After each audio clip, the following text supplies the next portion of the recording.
क्या आप जानते हैं, पूरे 14 साल के वनवास में लक्ष्मण ने एक सेकंड भी नींद नहीं ली। और इससे भी बड़ी बात, उनकी नींद को पूरा करने के लिए कोई और 14 साल तक लगातार सोता रहा। कौन था वो? आप हैरान रह जाएंगे। वनवास की पहली रात थी। भगवान राम और सीता गहरी नींद में थे, लेकिन लक्ष्मण की आंखें जाग रही थी। उन्हें लगा, यदि मैं सो जाऊं तो जंगल के खतरे मेरे भैया और भाभी को नुकसान पहुंचा सकते हैं। इसी समय निशाचर देवी निद्रा अवतरित हुई। उन्होंने कहा, लक्ष्मण, 14 वर्षों तक जागना किसी मानव के बस की बात नहीं। तुम्हें यह वरदान तभी मिलेगा जब कोई तुम्हारी नींद अपने ऊपर ले ले। लक्ष्मण ने पूछा, कौन करेगा ये बलिदान? निद्रा मुस्कुराई, तुम शेषनाग के अवतार हो और तुम्हारी पत्नी उर्मिला लक्ष्मी का स्वरूप, वो ही तुम्हारे हिस्से की नींद सो सकती है।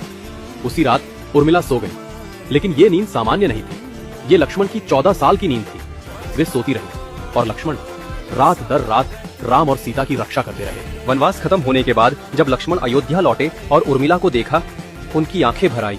उर्मिला ने आंखें खोली और 14 साल बाद पहली बार मुस्कुराई। लक्ष्मण ने कहा, तुम्हारे इस त्याग के बिना मैं इस धर्म को निभा ही नहीं पाता।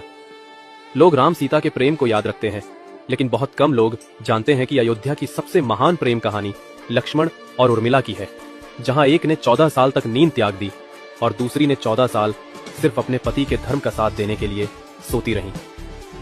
ये कहानी हमें सिखाती है, सच्चा त्याग बिना शोर के किया जाता है। जय श्री